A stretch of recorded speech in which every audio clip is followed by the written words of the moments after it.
সবাইকে ফিরতি রথের শুভেচ্ছা। আজকে কিন্তু রথযাত্রা শেষ হতে যাচ্ছে। আজকে জগন্নাথ, বলরাম, পাশাপাশি সুভদ্রা কিন্তু মাটির বাড়ি থেকে নিজের বাড়িতে ফিরে যাবেন। সেই দৃশ্য হয়তো দেখছেন।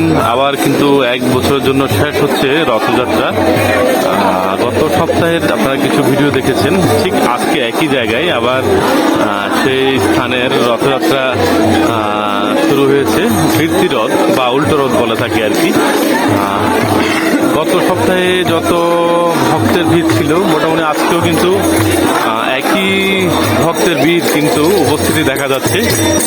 তবে কীর্তনের সাথে ভক্তির সাথে কিন্তু রথের চারিদিকে ভগবান জগন্নাথ, পাশাপাশি বলরাম, পাশাপাশি সুভদ্রাকে প্রদক্ষিণ করছেন কাঁধে নিয়ে।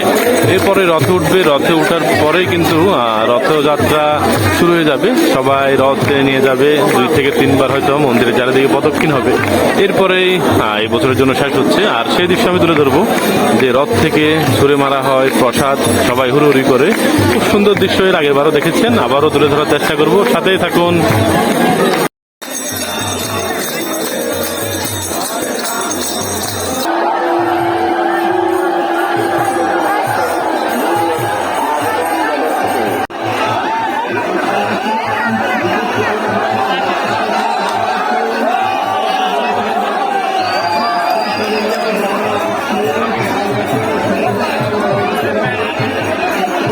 এবার কিন্তু প্রসাদ ছুঁড়ে মারার সময়।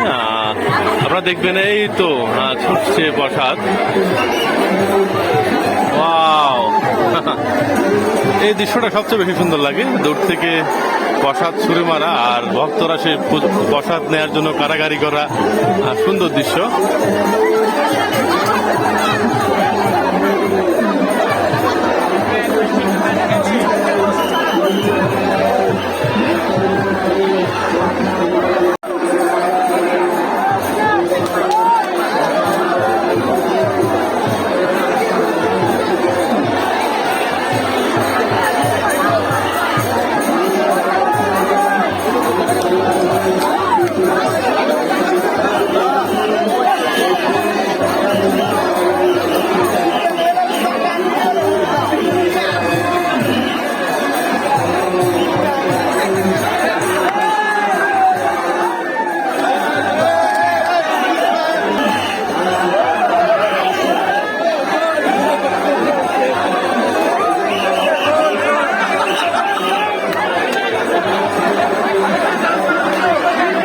ফিরতি রথযাত্রা কিন্তু শেষ হতে যাচ্ছে বলা যায়।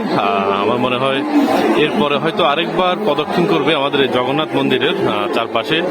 এরপরে কিন্তু 1 বছরের জন্য শেষ হচ্ছে রথযাত্রা। আর আপনারা সবাই ভালো থাকুন, সুস্থ থাকুন। প্রার্থনা করি ভগবান জগন্নাথ দেবের কাছে পৃথিবী ভালো থাকুক, সুস্থ থাকুক, সবাই শান্তিতে থাকুক। ভালো থাকুন সবাই। দেখা হবে এই রথের ভিডিও নিয়ে নেক্সট ইয়ারে।